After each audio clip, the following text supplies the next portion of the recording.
Alors, on va continuer maintenant.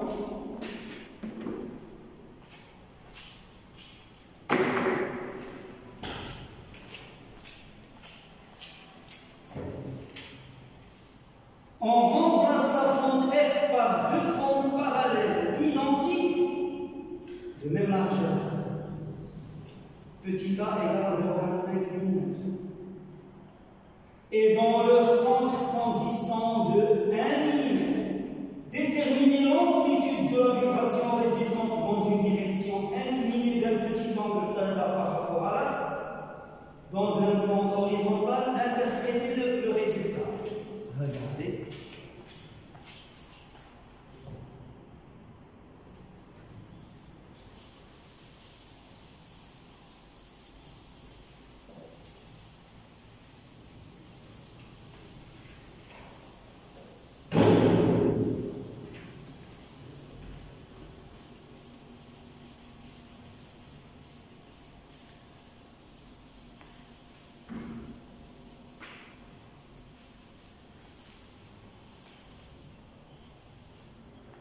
Alors, ça, c'est la question petit 3 nous descend. Petit 3.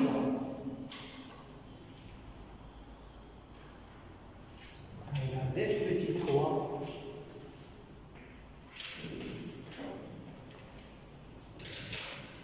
Je n'ai plus deux fentes.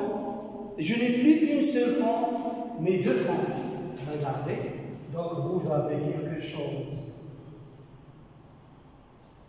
dans le diaphragme, quelque chose comme ça. Donc vous avez l'axe optique. Excusez mon dessin, vous avez ici Z. J'ai ici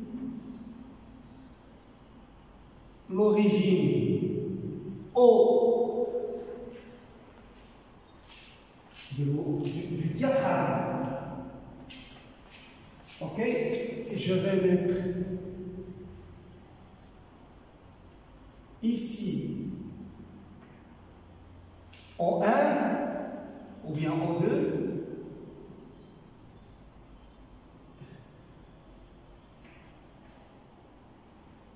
Donc ici je vais avoir O1 et ici je vais avoir O2.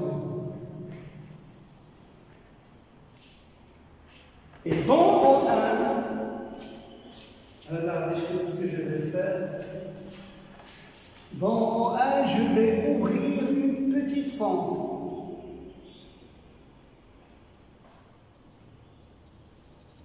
Et autour de O2, je vais ouvrir une petite fente. Et autour de O1, je vais ouvrir une petite fente.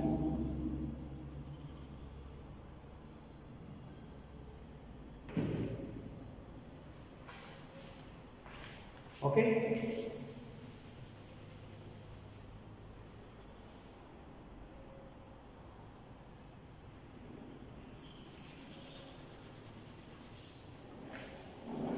Je suis dans ce cas,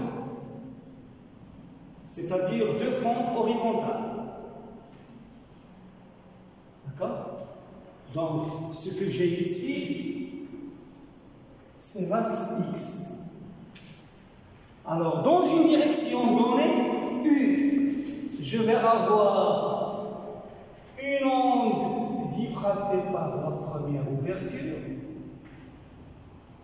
D'accord? Et je vais avoir une deuxième onde diffractée dans la même direction par la deuxième ouverture. Donc ça c'est U et ça c'est U. D'accord? Alors regardez. L'équation de la vibration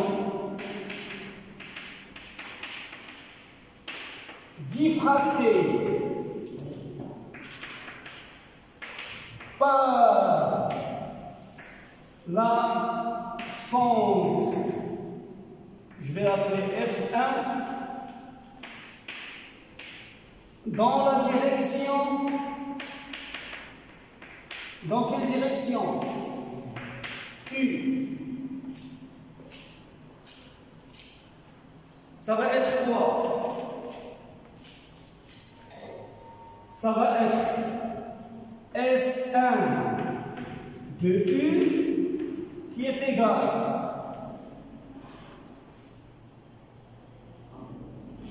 à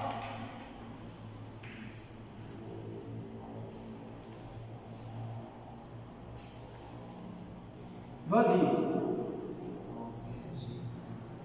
La surface de la fente.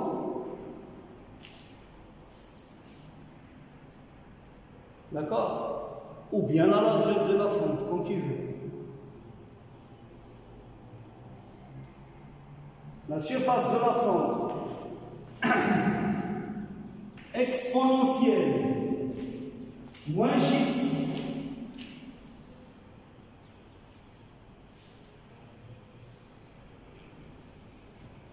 D'accord?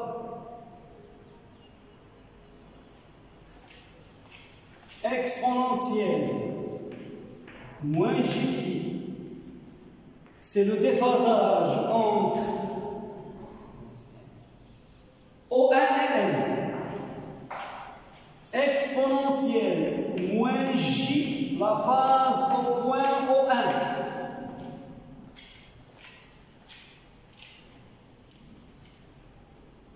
Ou plutôt J, la phase J.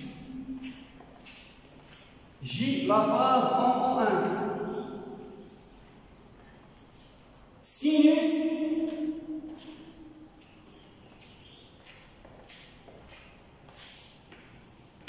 de quoi?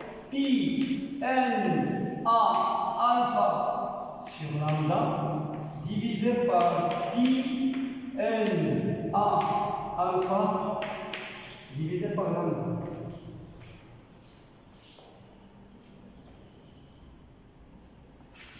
Ça c'est quoi?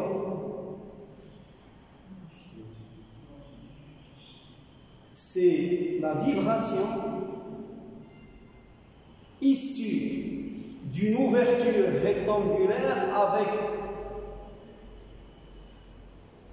quoi? Avec une largeur B très grande et une hauteur petit a petite. C'est-à-dire ce que nous avons déterminé dans la question, avant de commencer la question numéro 1. Hier, on a démontré cette formule. Donc c'est pi n a alpha sur lambda, je l'ai écrit, pi n a. Et alpha, on a dit, c'est sinus θ. Je peux remplacer alpha par sinus θ.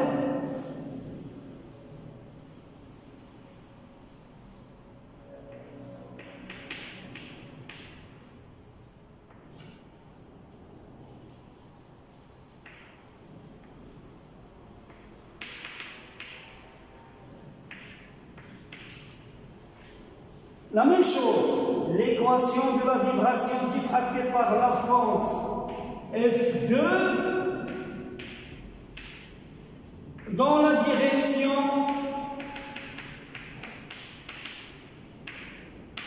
U. F2, ça va être quoi? C'est S2 de U qui est égal à S exponentielle moins J psi exponentielle J phi en O2 sinus. La deuxième fente est identique à la première. Donc c'est sinus pi n a sinus θ sur lambda divisé par pi n a sinus θ divisé par lambda. D'accord?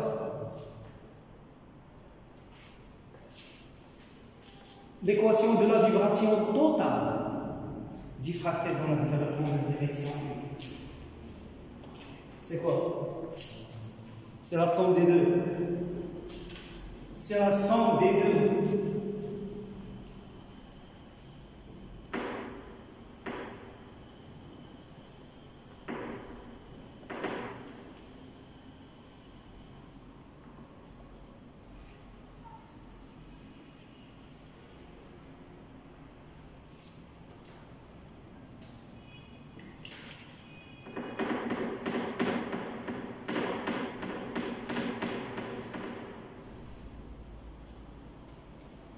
Ok?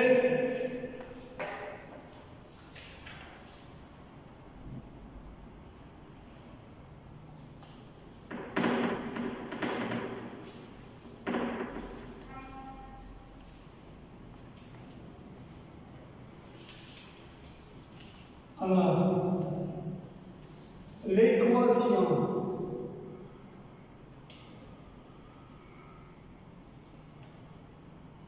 de la vibration totale diffractée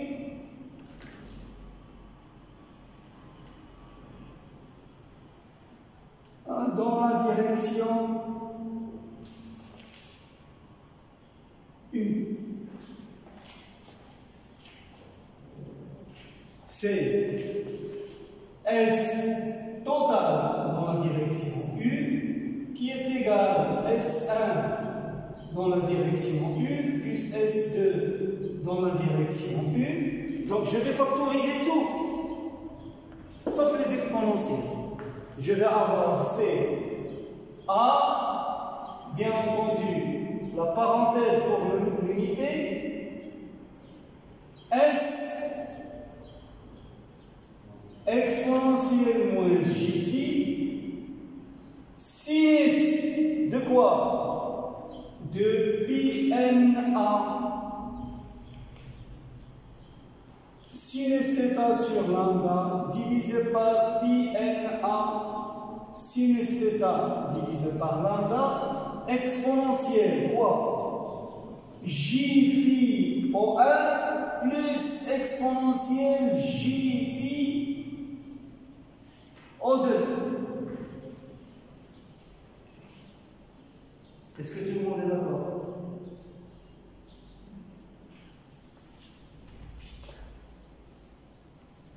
Or, regardez. O2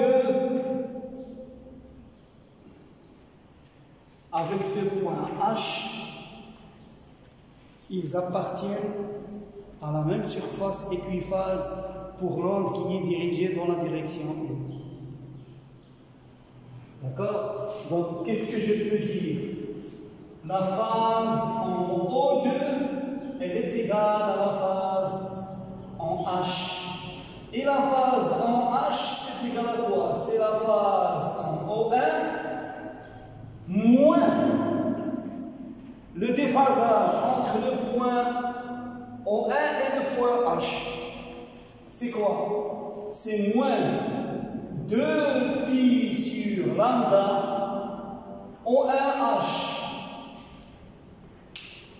Or, O1H, ici j'ai l'angle θ, je le retrouve ici. Ça, c'est l'angle θ. Donc, sinus θ, c'est O1H divisé par O1O2. Donc, O1H, c'est O1O2 sinus θ. Donc, ça, c'est égal phi en O1 moins 2pi sur lambda O1O2 sinus θ.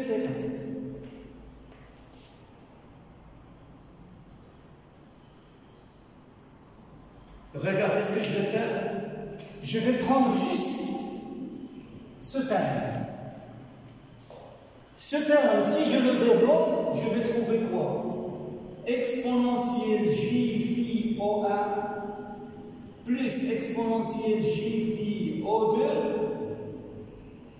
il est égal à quoi? C'est exponentielle J phi O1 facteur de 1 plus ça, plus exponentielle J phi O2 qui est égal à ça.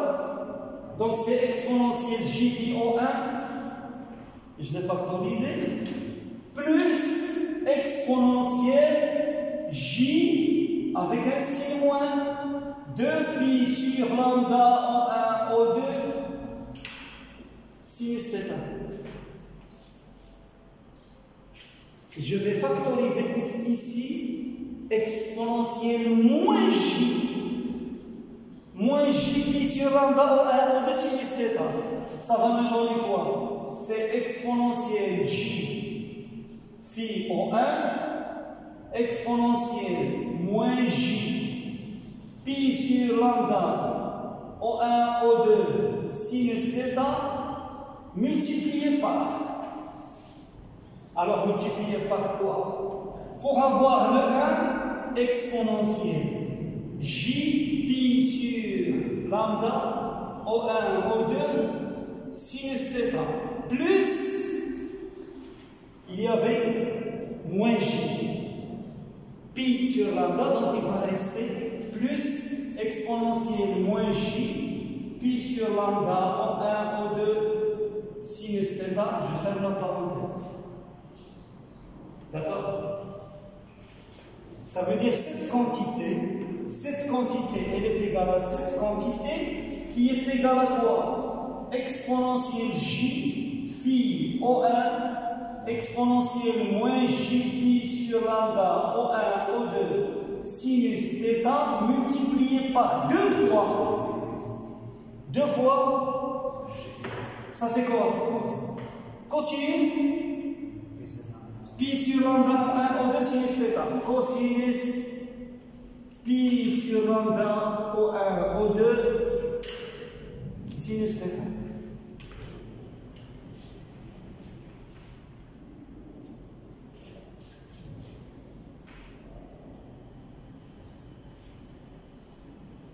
Alors, si je le mets ici, ça va me donner S total. S total de U, c'est l'unité A, S exponentielle moins J psi, exponentielle J phi O1, exponentielle moins J pi sur lambda O1 O2 sinus θ. J'ai rien oublié. Le parenthèse A, S exponentielle moins J psi, exponentielle J phi O1, exponentielle moins J pi sur lambda O1 O2 sinus θ. Regardez. Multiplié par le sinus de quoi? De pi na sinus θ sur lambda divisé par pi na sinus θ divisé par lambda. Ok? Multiplié par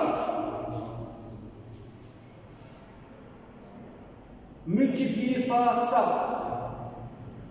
2 fois cosinus pi sur lambda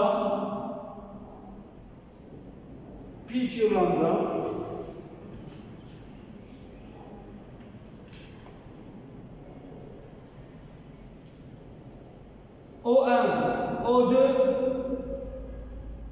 sinus θ.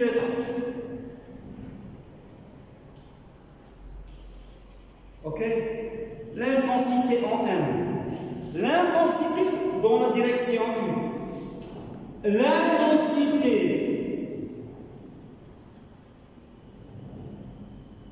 de la lumière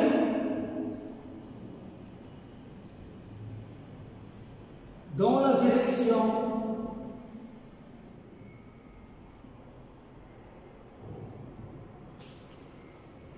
l'intensité de la lumière dans la direction U, ça va être quoi?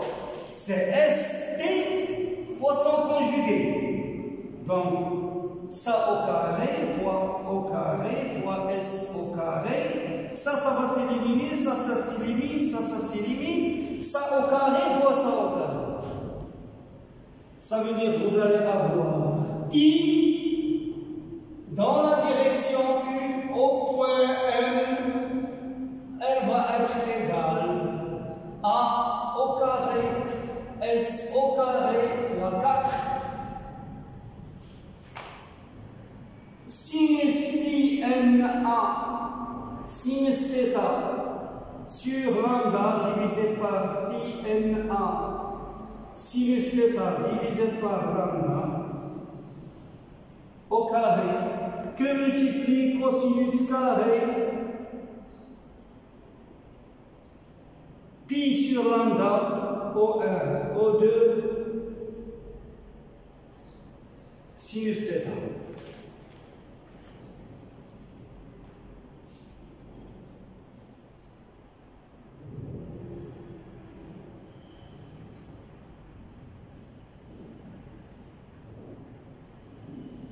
Et vous allez corriger une erreur. Regardez s'il vous plaît. La phase en O1, c'est la phase en H. La phase en O1, moins 2pi sur lambda, N O1H. N O1 O2 sinus θ. Donc ici, vous voyez, ici, il y a un petit n. Ici, il y a un petit n. Petit n. Petit n. Petit n. Petit n. D'accord? Et ainsi de suite. Petit n. Petit n. Pi n A, sinus θ sur lambda, pi n O1, O2, sinus θ sur lambda. Vous voyez? Il doit y avoir un n. D'accord? Parce que les deux fentes sont dans un milieu n, moi j'essaie de donner une expression générale. Vous pouvez à la limite, si vous voulez, mettre n égale à 1. Alors, qu'est-ce que vous voyez ici? Alors, regardez. Ce terme-là, qu'est-ce qu'il décrit? Interférence entre deux fentes. Deux fentes qui sont distantes de combien? De O1, O2. D'accord? Et ça, c'est la diffraction par une fente de largeur petit a. C'est-à-dire que vous allez avoir une figure optique modulée. D'accord? La figure de diffraction, ça va être l'enveloppe. Et la figure d'interférence, ça va être la porteuse, si vous voulez. J'essaie d'emprunter le langage de l'électronique. Donc vous allez avoir, regardez s'il vous plaît, je vais la dessiner dans une autre couleur.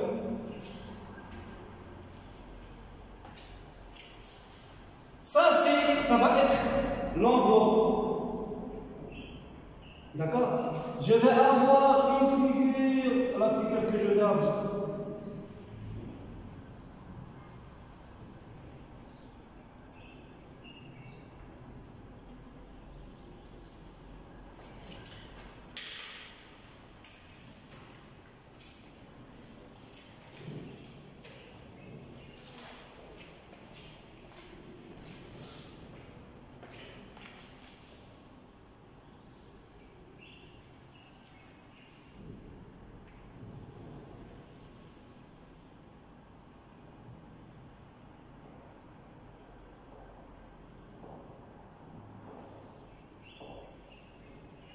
Etc.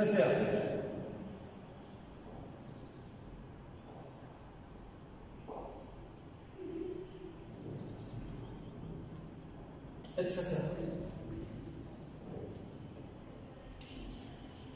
C'est-à-dire, vous allez voir une figure où, dans la tâche centrale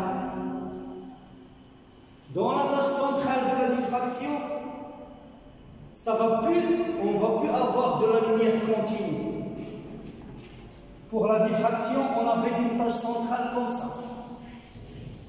Maintenant, vous allez avoir une tâche centrale qui va faire comme ça. Vous voyez? En fait, ça dépend du rapport. Ça dépend de ce rapport. O1, O2 sur petit a. D'accord?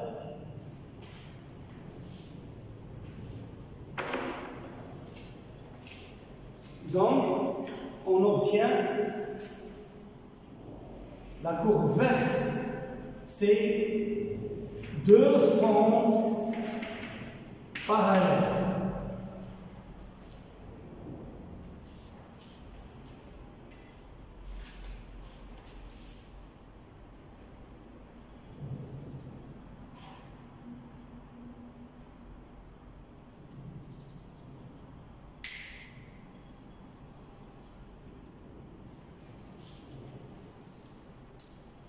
Donc ça, tracez la courbe. Ça, c'est la quatrième question.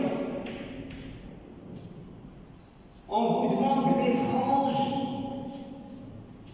d'interférence. Ça va être quoi?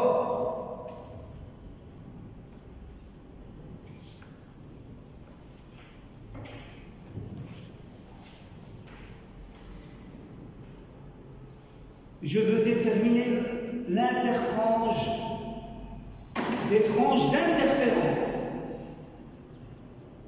Ça veut dire quoi? Est-ce que je vais m'occuper de ce sinus cardinal ou bien du cosinus cardinal? Du cosinus cardinal. Je vais appliquer la définition de l'interfrange. L'interfrange, c'est la distance entre deux franges successives de même nature, c'est-à-dire soit toutes les deux brillantes, soit toutes les deux sombres.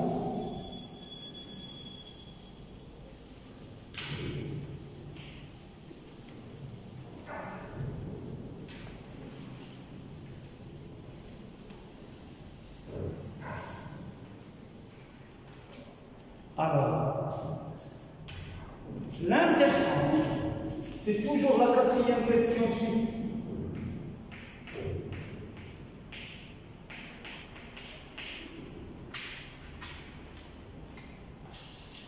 Cette quantité, je vais supposer deux franges brillantes. Quand est-ce que cette quantité est maximale? Quand est-ce que le cosinus carré est maximal? Si le cosinus il est égal à plus ou moins 1, si le cosinus est égal à plus ou moins 1, ça veut dire que l'argument il est égal à plus ou moins pi, ou bien capi. Capi. Ça veut dire ça veut dire. Alors, le cosinus carré est maximal si et seulement si pi n sur lambda O1, O2 sinus θ, il est égal à quoi? Très bien. Capi. Capi avec K, est-ce qu'il est égal à 0? Oui. Donc K appartient à, non pas à N, mais à Z. K appartient à Z.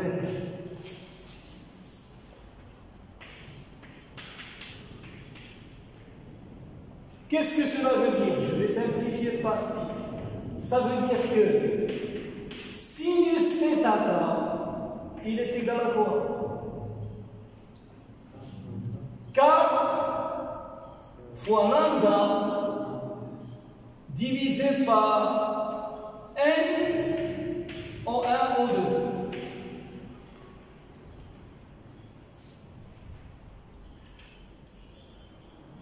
D'accord? Sinus θ, pour une petite ouverture, il est sensiblement égal à tangente θk. D'accord? Et tangente θk, il est égal à quoi? Je reviens au schéma que j'avais dessiné ici.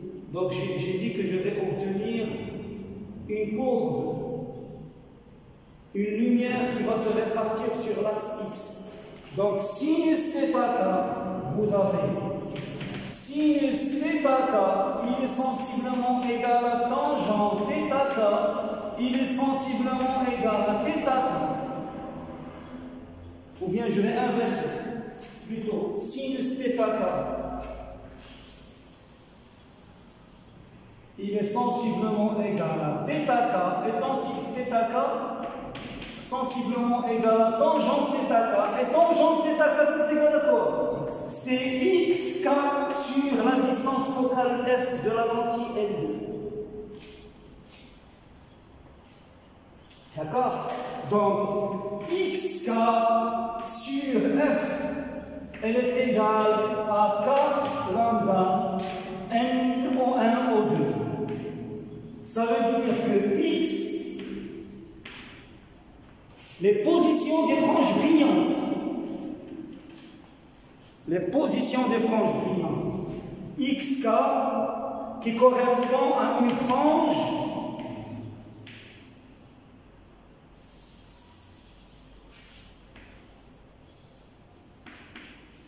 brillante, c'est égal à quoi? K lambda, la distance focale f, divisé par n au 1 au 2.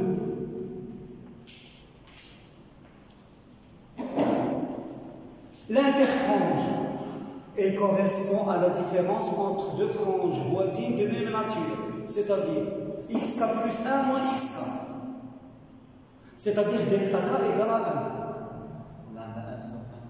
C'est lambda f sur n au 1 au 2. Autrement dit, l'interfrange I, elle est égale à quoi? C'est lambda fois la distance focale f de la lentille L2 divisé par n au 1 au 2. Si n est égal à 1, cette quantité n'est autre que lambda f sur au 1 au 2.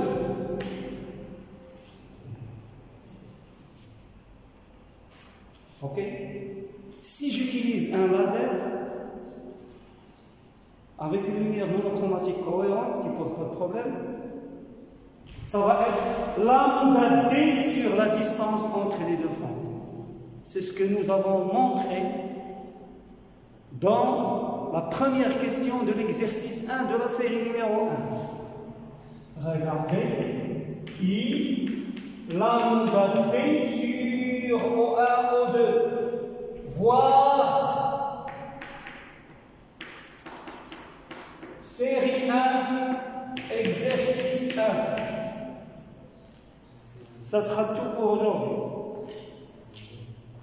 D'accord? Je vais arrêter.